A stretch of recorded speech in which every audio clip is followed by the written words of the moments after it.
आप सभी को ये सूचना देनी है कि जिस प्रकार से हमने पहले हिंदू लीगल फंड आरंभ किया था और उस हिंदू लीगल फंड का सदुपयोग इस समय हो रहा है और बड़े बड़े एंटी हिंदू लोगों को नोटिसेस भी जा रहे हैं, उनके विरुद्ध मुकदमे भी कायम होने का कार्य आरंभ हो रहा है। इसी प्रकार से अब हम एक हिंदू एक्शन फंड भी आरंभ कर रहे हैं। इस हिंदू एक्शन फंड में ग्राउंड पे काम कर रहे लोगों को, जैसे घर वापसी है, धार्मिक आयोजन है, ऐसे लोगों को हम फाइनेंशियल सपोर्ट भी देंगे। जो बड़े कार्यक्रम है उनका आयोजन भी करेंगे और आप लोगों की सलाह के अनुसार हम सब लोग मिलेंगे अभी 30 अक्टूबर को। 30 अक्टूबर से 1 नवंबर तक एनुअल समिट इस बार का, और उसमें ये हिंदू एक्शन प्लान भी फाइनलाइज किया जाएगा। तो इसलिए आप सभी से अनुरोध है कि जी खोल के हमें कंट्रीब्यूट करें। लिंक नीचे डिस्क्रिप्शन में दिया हुआ है। नमस्ते। आप सभी से अनुरोध है कि कृपया हमारे चैनल को सब्सक्राइब करें और वीडियो को लाइक करें। तो अब जेन जी या फिर कह लें सीजेपी का जो गूज है, गूज वो कुक हो गया। CJP goose is cook. क्यों कुक किसने किया? वैसे तो सुप्रीम कोर्ट ने कर दिया, लेकिन उसके बाद में जो उसका जो सौरभ नाम का जो एक व्यक्ति है, जो आजकल जो है उसका चीफ बनने का कोशिश कर रहा है, इससे लगता है कि जैसे वही बॉस है। और वो जैसे कि चर्चा चल रही है, भाई मैं बिल्कुल इसमें पक्का नहीं हूँ, तो यदि कोई गलत हो तो अग्रिम माफ़ी। लेकिन जो चर्चा चल रही है वो ये है कि भाई ये 3 बार लॉ में फेल किया और इसीलिए इस तरह की बातें कर रहा है, जो कि लॉ के अगेंस्ट है टोटली।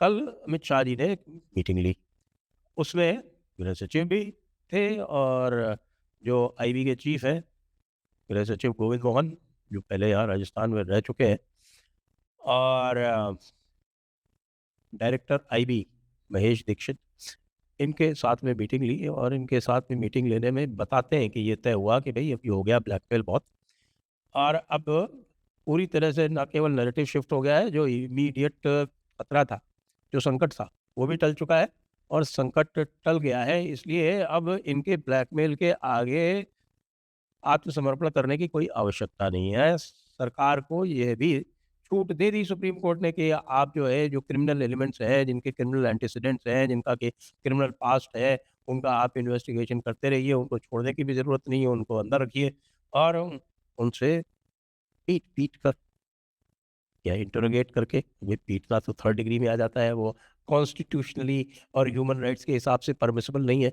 वैसे आप हम लोग को बताएं कि साहब की क्या कॉन्स्टिट्यूशन के हिसाब से इनसे व्यवहार करना चाहिए कि नहीं करना चाहिए। तो इनको जो है अब जो लॉन्ग रोप दी, वो लॉन्ग रोप देने का कोई औचित्य है नहीं। फिर क्या करना चाहिए? तो इसमें बताते हैं कि ये सहमति बनी कि अब इनको दोबारा यहाँ पर इकट्ठे नहीं होने देना। यदि ये प्रयास भी करें, अच्छा अब ये प्रयास भी करेंगे तो क्या है कि एक बार जो मोमेंटम बन गया था, वो मोमेंटम हो चुका है खत्म। अब ये प्रयास भी करेंगे तो इनको दोबारा इकट्ठा होने में कुछ हफ्ता भर तो लग ही जाएगा, और उस हफ्ते भर में काफ़ी समय निकल जाएगा। उस हफ्ते भर में जो है सरकार को जो और अपने इम्पोर्टेंट काम करने हैं वो सरकार कर निकलेगी। क्योंकि सबसे जो खतरनाक काम है सरकार के लिए वो है एफसीआरए बिल। कि एफसीआरए बिल पे पूरी जो विदेशी ताकतें हैं वो सब लगी हुई हैं, और विदेशी ताकतें जो हैं वो किसी को भी फंड करने के लिए तैयार हैं, यदि वो फिर से किसी प्रकार का एक आंदोलन खड़ा कर सके, पार्लियामेंट को बाधित कर सके। एफसीआरए को हम पहले भी चर्चा कर चुके हैं कि वो कितना महत्वपूर्ण है इन लोगों के लिए।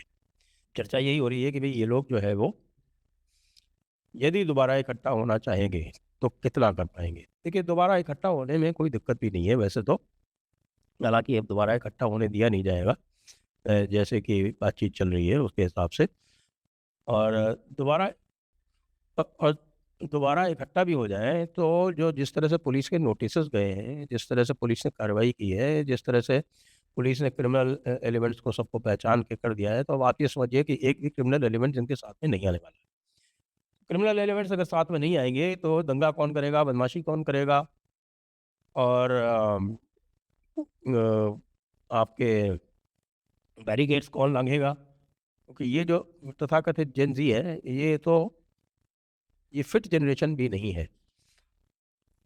जैसा लोग कह रहे थे, बहुत सारे लोग कह रहे थे कि भाई जो लोगों का जिनका चेहरा पहचाना गया है, उसमें से बहुत सारे जो है वो एनडीपीएस के अपराधी भी हैं, जिनके ऊपर एनडीपीएस में ऑफेंसेस दर्ज है। एनडीपीएस में ऑफेंसेस किनके अगेंस्ट दर्ज होते हैं? जो ड्रगिस्ट होते हैं। तो ये जो तथाकथित जेन ज़ी है, ये इसमें मानता नहीं है इतना। ये सारा का सारा जो था, ये एक बार के लिए ये जुटाया गया। अच्छा, कांग्रेस अब अलग हो रही है। कांग्रेस क्यों अलग हो रही है? कांग्रेस को खतरा ये है कि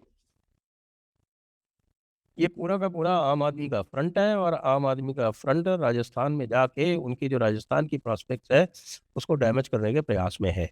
आशुतोष शाह का आपको पता है, वो जयपुर का है, वो जयपुर में आ गया है, और जयपुर में आके उसने एक्टिविज्म आरंभ कर दिया है। उसको देख के कांग्रेस अत्यंत चिंतित है। उसको लग रहा है कि उसकी बनी बनाई थाली जो है राजस्थान की, वो कहीं ये ना बिखेर दे। तो कांग्रेस ने अपनी रणनीति में परिवर्तन किया है, और अब उन्होंने ये घोषणा की है कि वो पंजाब में इस आंदोलन को ले जाएंगे, और पंजाब में जो शिक्षा मंत्री है उसके इस्तीफे की मांग के साथ में वहां पर प्रदर्शन आरंभ करेंगे। यानी जिस प्रकार का प्रदर्शन आम आदमी पार्टी द्वारा प्रायोजित सीजेपी कर रही थी दिल्ली में, उसी प्रकार का आंदोलन जो है कांग्रेस आम आदमी पार्टी के विरोध में पंजाब में करेगी।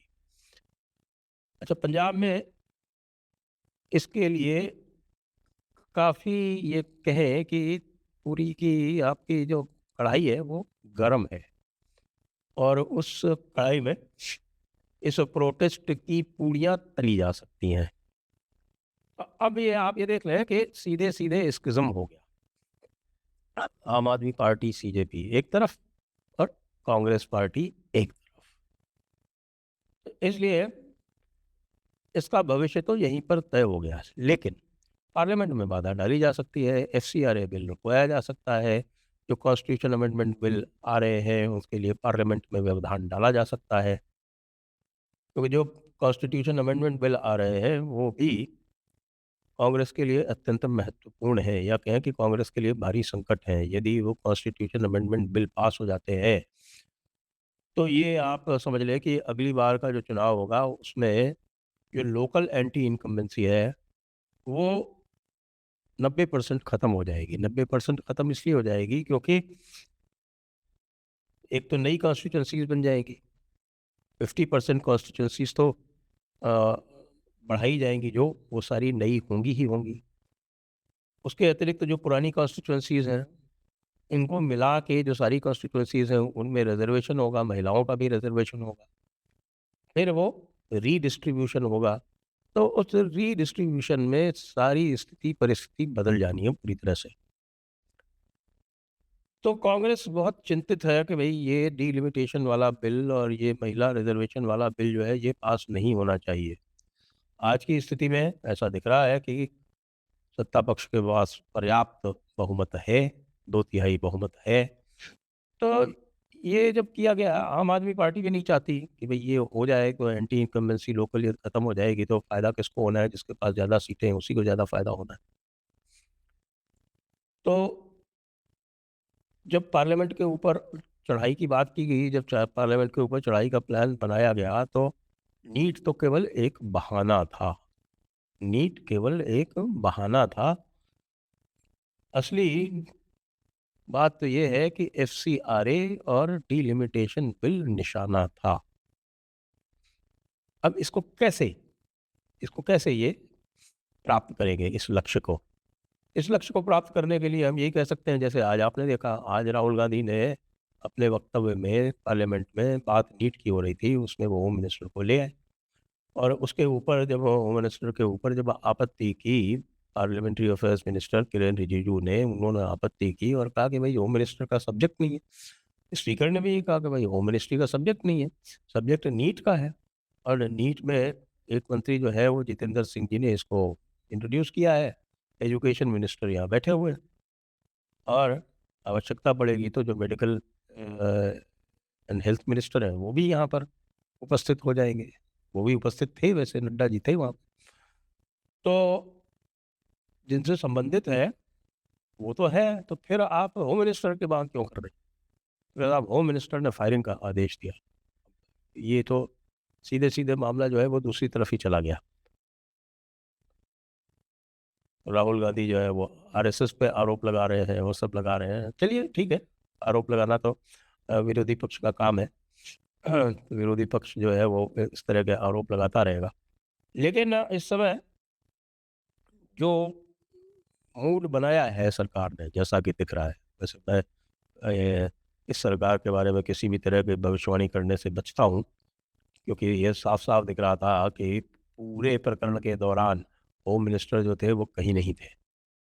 अब संभवतः होम मिनिस्टर को कमान दी गई है, तो होम मिनिस्टर जो है अब इसको मैनेज कर रहे हैं और सारा का सारा पीएमओ ने मैनेज किया और पीएमओ ने ही इसमें जो भी इसकी सफलता या निष्फलता या विफलता जो भी होगी, वो पीएमओ के नाम ही लिखी जाएगी। उसमें आप होम मिनिस्टर का नाम नहीं ले सकते, होम मिनिस्टर के नाम वो नहीं लिखी जाएगी। अब होम मिनिस्टर आए हैं पिक्चर में, ऐसा दिख रहा है। होम मिनिस्टर यदि आए हैं पिक्चर में, तो मैं फिर वही रिमाइंड कराना चाहूँगा सभी को कि भई ये वो होम मिनिस्टर है जिसने कि नक्सलवाद को, जिसको स्वयं मनमोहन सिंह ने कहा था कि नक्सलवाद जो है वो अ, और किसी भी समस्या से अधिक गंभीर समस्या है भारत में। सबसे गंभीर समस्या उन्होंने बताया था इसको, और टेररिज़्म से, आतंकवाद से भी गंभीर समस्या बताया था इस नक्सलवाद को। तो उस नक्सलवाद को जिसने समाप्त कर दिया, उसके लिए क्या असंभव है? केवल यही तो करना है कि कॉकरोचेस को इकट्ठे ना होने दो, उसमें तो कोई समस्या ही नहीं है, कतई कोई समस्या नहीं। कॉकरोचेस को इकट्ठे नहीं होने देना अगले 15-20 दिन तक, अभी भी उनको मोबिलाइज़ करने में, जैसा मैंने कहा कि मोबिलाइज़ करने में स्वयं समय लगेगा, और अगले 15-20 दिन तक इकट्ठे नहीं होने देना, यही एक स्ट्रैटेजी है, जो कि सफलतापूर्वक कर ली जाएगी, ऐसा लगता है। तो समस्या गंभीर हो गई कांग्रेस के लिए भी और आम आदमी पार्टी सीजेपी के लिए भी। सौरभ दास ने सुप्रीम कोर्ट को उल्टा-पुल्टा बोल के और अपने लिए समस्या गंभीर कर ली है। तो अब हम ये आशा करें कि ये जो सत्र है, वो कुशलतापूर्वक चल जाएगा और एफसीआरए और डिलिमिटेशन बिल पास हो जाएँगे। जय हिंद, जय भारत, वंदे मातरम।